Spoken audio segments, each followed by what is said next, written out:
Hi, I'm George with Epiphan Video, and today we wanted to look at quick setups on Perl 2. We're going to walk you through the initial networking setup and then some of the very basics to get you started. So let's jump into it. When we first take Perl 2 out of the box, we need to connect two things first. Obviously our power, as well as a network cable. This could be connected to your local area network or even directly to a computer.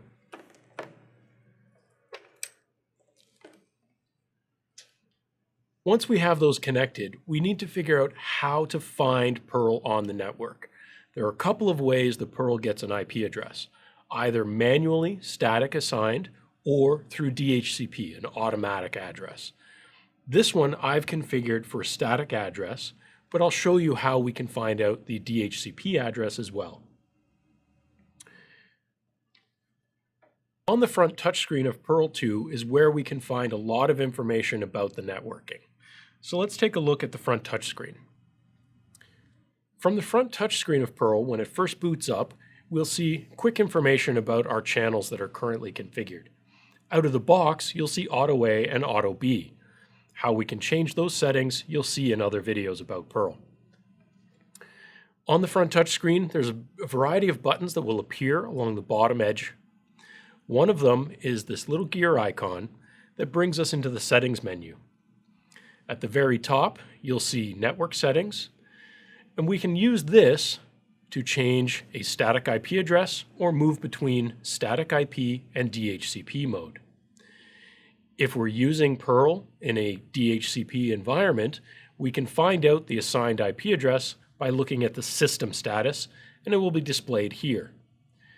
In some scenarios, you may need to know the MAC address of Perl in order to get access to your network. That can also be found here on this screen. If we do need to assign a static IP address, we can go into that menu, as I did earlier, and we can assign the IP address, the subnet mask, the default gateway, and the DNS server. When setting a static IP address, all four fields do need to be populated.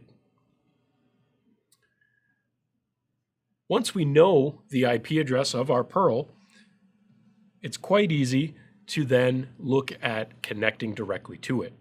To do that, we would use a web browser on a computer, a tablet, or a smartphone.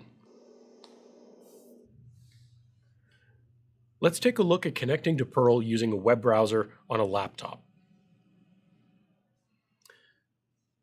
Here on my laptop, I have Google Chrome installed, and all I need to do now that I know the IP address of my Perl is enter that into the address bar, and it will bring up the Perl interface.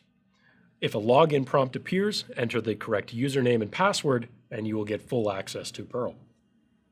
Here I've logged in as administrator, and I now have access to all of the settings within Perl. For starters, we may want to look at configuring one of our automatic channels for our particular needs, looking at encoding settings, streaming settings, and even recording settings.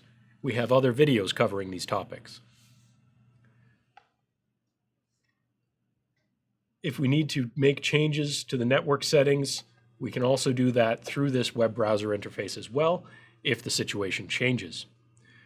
That's a quick overview of getting network connectivity and access to your Perl 2. Be sure to like and subscribe to this video. Of course, check out all of our other videos talking about Perl 2 and its various configurations you can do. If you have any questions, always reach out to us at Epiphan Video. Thank you.